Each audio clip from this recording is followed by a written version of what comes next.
Bienvenidos amigos, nos encontramos en otro programa de edificaciones sostenibles. Soy el arquitecto Luis Espinosa.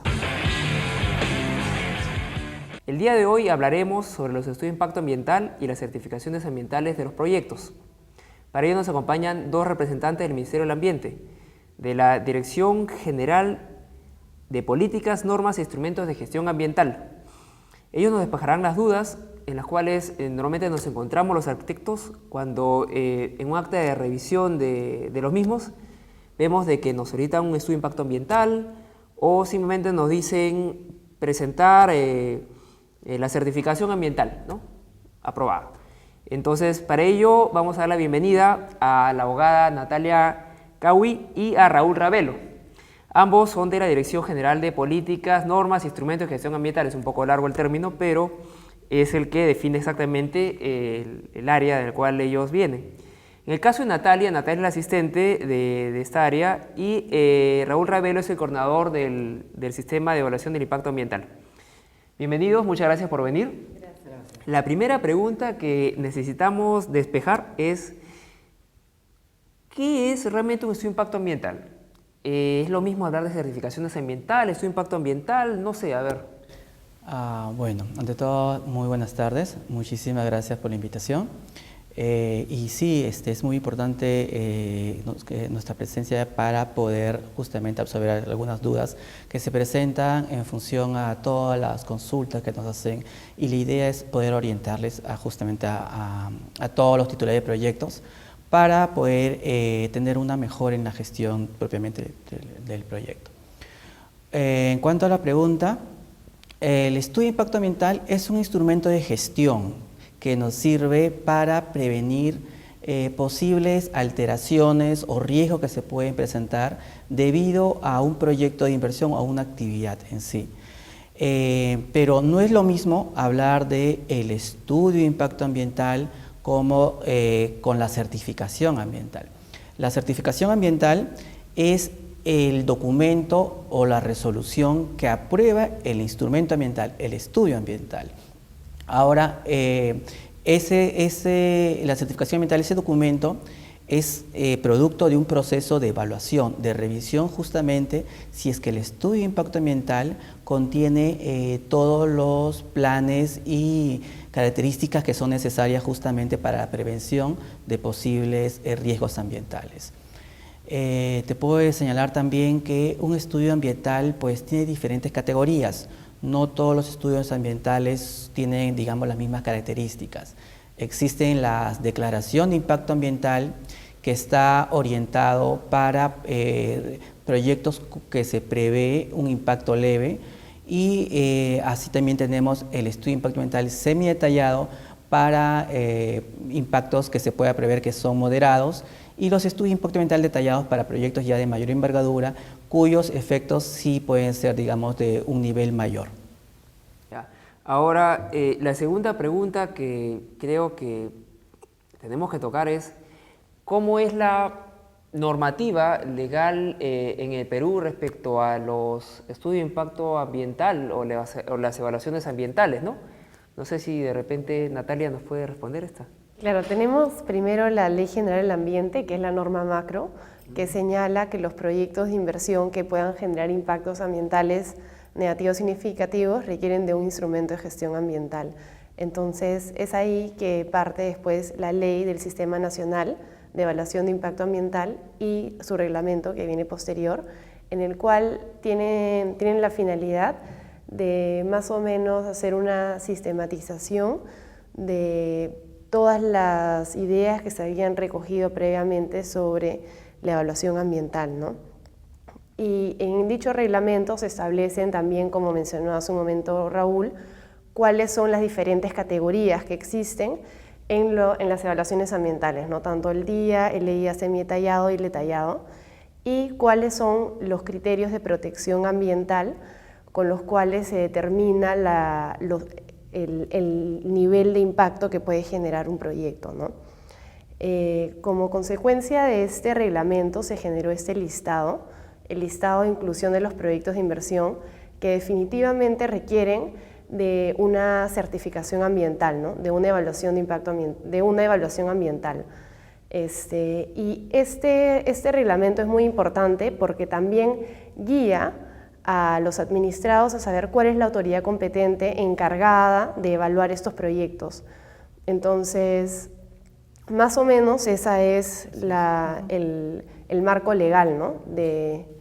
Pero creo que también hay unas normas que han salido luego que fueron previstas en el Decreto Supremo, quiero ser resoluciones ministeriales, que pueden modificar, pueden agregar o simplemente dejar sin efecto algún proyecto, ¿no? Creo que está la RM 157, ¿no? Ese es el listado. El listado, con eso te refieres. La resolución ministerial 57 es un listado de proyectos en los cuales se les exige la certificación ambiental. Como señalaba Natalia, mediante esa resolución actualiza el anexo 2 del Decreto Supremo 019, que es el decreto que aprueba el reglamento de certificación del Sistema de Evaluación de Impacto Ambiental. Mediante la RM actualiza ese anexo 2 y ahí están un listado de proyectos en el cual requieren necesariamente una certificación ambiental. Ahora, tengo entendido que ha habido un dispositivo legal posterior a esa RM que ha salido hace poco, ¿no? Sí, la semana pasada justamente, o hace una semana y semana anterior también, hay una modificación tanto para el sector agricultura como para el sector vivienda. En el caso de viviendas, para el tema de saneamiento rural, hay una precisión, una modificación, una exclusión de algunos proyectos que no requerirían certificación ambiental. Y en el caso de agricultura también hay una precisión para el tema de defensas ribereñas y para el tema de proyectos de irrigación, en el cual se hace una precisión de aquellos proyectos que sí requerirían certificación ambiental y por lo tanto existen otros proyectos que no van a requerir certificación ambiental, ¿no? Ya, bueno, preguntamos esto porque lo que normalmente sucede en el quehacer del arquitecto es de que desde el primer instante un cliente X contrata a un arquitecto y lo primero que tiene que conocer el arquitecto es la magnitud del proyecto y obviamente eso implica pues sus honorarios y cómo asimismo van a, digamos, a incorporar a otros profesionales, ¿no? En este caso a consultorías ambientales, consultorías en el tema vial y así sucesivamente a los temas ya más formales o más que informales, más antiguos como han sido las ingenierías, ¿no? Y por ejemplo, hay veces de que el arquitecto promedio no sabe si de principio va a tener que su proyecto o el proyecto que va a afrontar va a requerir algún tipo de estos estudios o algún tipo de evaluación. Entonces, ¿qué es lo primero que debe hacer un arquitecto al encontrarse con un proyecto respecto al tema ambiental? Ok, bueno, si yo soy titular de un proyecto, lo primero que tengo que hacer es saber si mi proyecto va a requerir certificación ambiental en el tema ambiental, ¿no? Para eso, como les señalo, hay un listado de proyectos en el cual yo verifico si mi proyecto se enmarca en uno de esos proyectos. Ahora, como comprenderán, el nombre exactamente no va a ser el mismo nombre del proyecto, ¿no? Porque los proyectos pues, les ponen unos nombres bastante especiales. Sí, bueno, tienes que entender, somos arquitectos. En general los proyectos, sí. Pero sí es, digamos, dentro del rubro del tipo de actividad que está señalada en el listado. Entonces, lo que yo tengo que hacer primero es verificar si mi proyecto está. Esa es la RM157 y además esa RM157 me parece que es del año 2011. En el supuesto de que no encuentren exactamente o que no puedan, digamos, asociarlo a alguno de los nombres, ¿qué es lo que tiene que hacer un administrado? Bueno, previamente creo que es importante que el administrado tenga en claro que este listado no es un listado impuesto por el Ministerio del Ambiente, ¿no? Es un listado que se ha trabajado de la mano con cada sector. Entonces, si es que sale que el proyecto está en el sector vivienda, es porque el sector vivienda también está de acuerdo, ¿no? Entonces, si es que un proyecto no se encuentra en el listado literalmente, entonces lo que convendría hacer si es que existe algún vacío al respecto, hacer la consulta al Ministerio del Ambiente para que nosotros podamos determinar cuál es la autoridad competente y por otro lado si es que el proyecto requiere certificación ambiental. Eso es en el caso de que exista algún vacío, ¿no? Como mencioné. Me parece que hay un formulario, ¿no? Claro, hay un formulario que también está colgado en la página web. Donde van a poder encontrar ese formulario que lo presenta el titular, alguna empresa ambiental. ¿Quién lo firma? ¿Eso puede ser el mismo arquitecto proyectista o tiene que ser...? Sí, ¿Cómo se maneja? en este caso cuando quieren, digamos, hacer la consulta para despejar esa duda si mi proyecto requiere certificación ambiental porque de repente no lo he podido identificar en el listado, nos hacen la consulta. Como esto no es, digamos, esto no es un procedimiento, no es la certificación ambiental, no es parte de la certificación ambiental. Simplemente es una consulta que se nos hace a nosotros para que ellos lo tengan claro. Entonces lo puede hacer el mismo titular del proyecto o el representante legal o si, a través de la misma empresa consultora con quien está trabajando también lo podría hacer siempre y cuando pues pueda darle algún, ¿cómo le digo? ¿Complementar de repente? No, una carta poder, ¿no? Ya, a como la empresa carta consultora, poder. por ejemplo, para que pueda hacer, digamos, la consulta directamente. Ya. Y nosotros respondemos directamente a quien nos hace la consulta. Pero esto, como señalaba, esto no es parte de la certificación ambiental. Eso es bueno que lo sepan los televidentes, que eso no es parte, solamente es para que la persona tenga la tranquilidad de qué sector le corresponde, si es que obviamente corresponde. Lo que sucede también es que en el oficio, digamos, de la arquitectura y en las revisiones y en todo este proceso, hay veces que por prudencia los arquitectos o los mismos encargados en los municipios solicitan que aunque esté escrito en el listado, hay veces que quieren una respuesta directa del mismo Ministerio del Ambiente. ¿Qué tan necesario realmente es? No es necesario. Si el proyecto ya está claramente señalado en el listado, el titular del proyecto lo único que tiene que hacer es solicitar a la autoridad competente que corresponda, vivienda, agricultura, produce, quien sea, directamente solicitar la certificación ambiental. Para ello, cada sector tiene establecido su TUPA, sus procedimientos, los requisitos que debe presentar, ¿no? Entonces, el titular debe ir directamente a la autoridad competente a presentar su expediente solicitando que le pueda obtener la certificación ambiental. La consulta que nos hacen al Ministerio del Ambiente, como le mencionó, no es parte del proceso de certificación ambiental. Solamente es una consulta para los casos en que exista alguna duda o que no queda muy claro si mi proyecto requiere certificación ambiental o yo no tenga en claro quién sería la autoridad competente para que me pueda emitir la certificación ambiental. Porque además nosotros como Ministerio del Ambiente no clasificamos la categoría, ¿no? Nosotros no decimos si es que corresponde una declaración de impacto ambiental o un estudio de impacto ambiental mismo.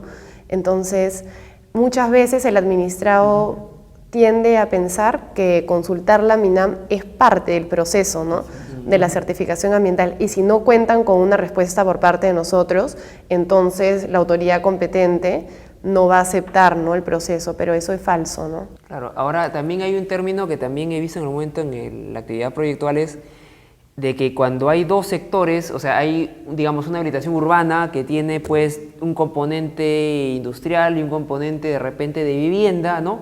¿Qué sector lo revisa? Entonces, ¿eso también lo determina el Ministerio del Ambiente?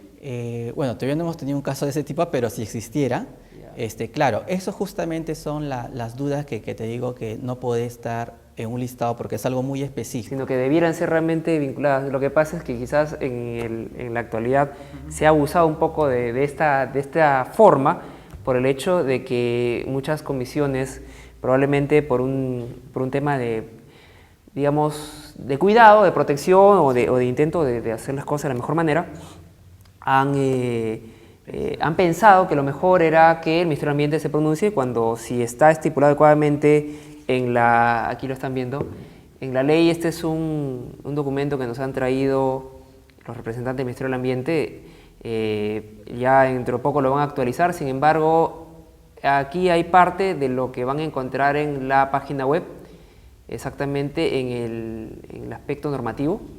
Entonces, si revisan todo, no, obviamente los arquitectos no es su fuerte de la lectura legal a nivel de tanto detalle, más aún si no es su función.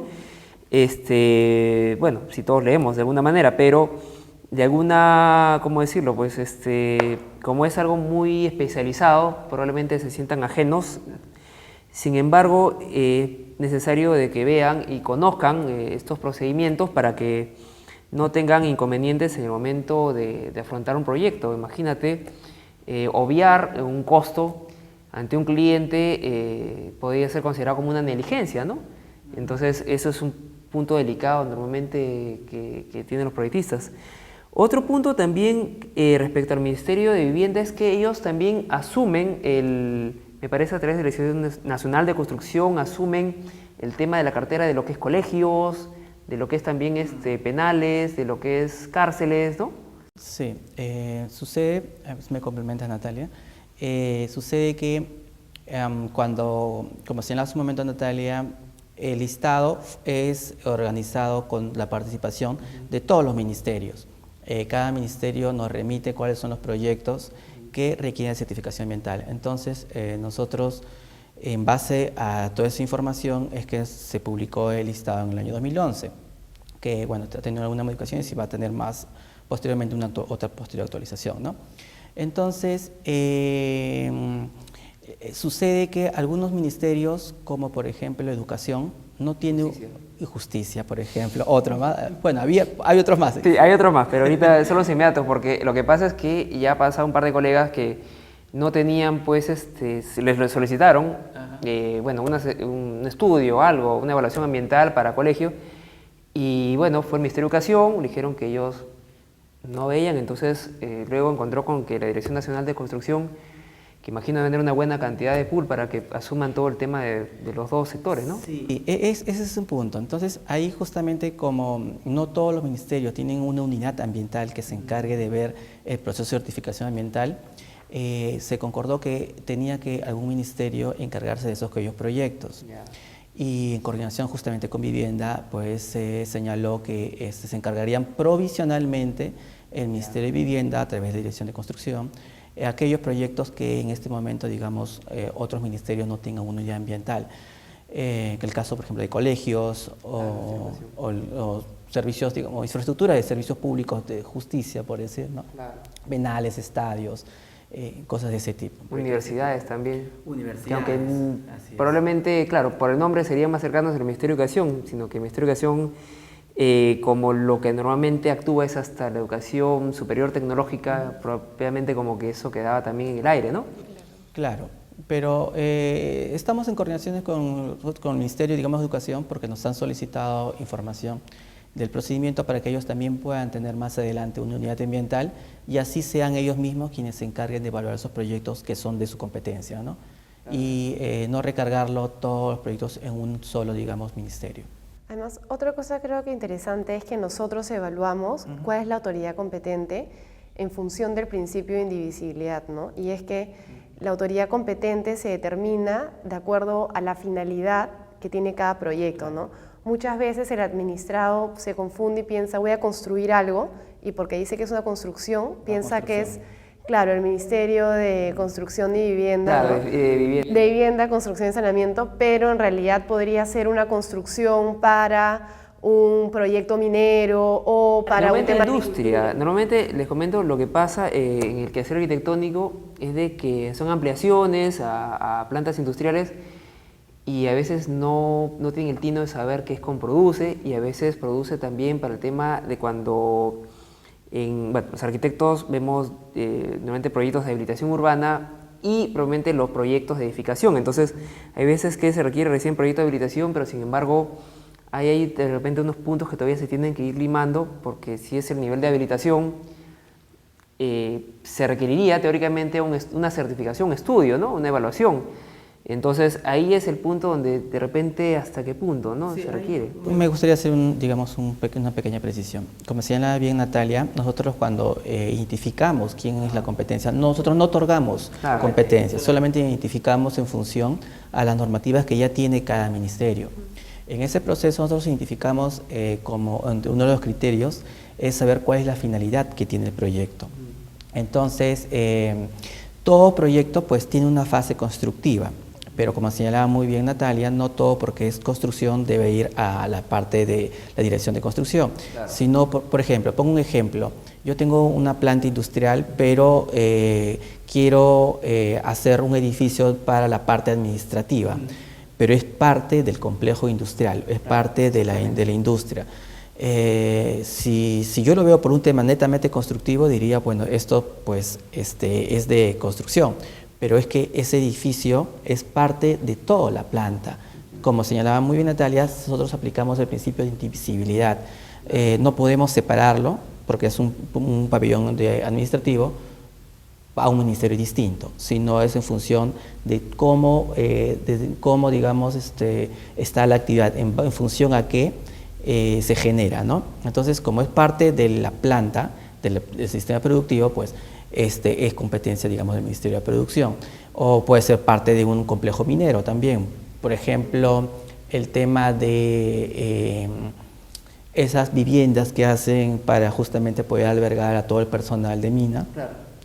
Es también un proyecto constructivo de pabellones de viviendas, pero que no es una vivienda, digamos, multifamiliar como los que tenemos acá, sino es una vivienda que forma parte de todo el complejo minero. Entonces, nosotros, por eso, cuando queremos identificar quién es la autoridad competente, uno de los criterios, y es la información que principalmente solicitamos en los formatos, es saber cuál es la finalidad, cuál es el fin del proyecto. Eso nos permite a nosotros orientar y verificar las competencias que tiene cada ministerio y de acuerdo a ello y aplicando principios técnicos como legales, señalar, este proyecto entonces corresponde a cual ministerio, ¿no? Que no siempre por un tema constructivo va a ser vivienda. Ya. Bueno, nada más que agradecerle su tiempo y bueno, y haber despejado muchas dudas. Yo estoy seguro que nuestros televidentes van a estar agradecidos. Esperemos. Sí, no, definitivamente créeme, porque muchas veces nos genera problemas, me incluyo, ¿no? A nivel de los arquitectos, porque el primer contacto que uno tiene con el cliente es casualmente para establecer una serie de cronogramas, de tiempos. Como bien sospecharán, pues el tema del tiempo de un inversionista, sobre todo en el sector privado, es muy importante y obviamente obviar un tema de este tipo puede llevar pues a muchos inconvenientes y roban mucho dinero cuando son en fases productivas, ¿no? Entonces agradecemos tanto a Natalia como a Raúl su tiempo y regresamos con el programa en unos minutos. Muchas gracias. Muchas gracias.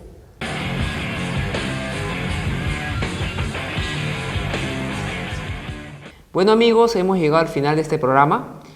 Yo creo que ha sido muy importante conocer todas las implicancias de los estudios de impacto ambiental o como nos lo han explicado los representantes del Ministerio del Ambiente, las evaluaciones que conducen a la certificación ambiental y tener en cuenta qué proyectos requieren algún tipo de presentación en alguna de las instancias del Estado. Les agradecemos que nos hayan acompañado esta vez, esperamos que lo sigan haciendo en los siguientes. Muchas gracias.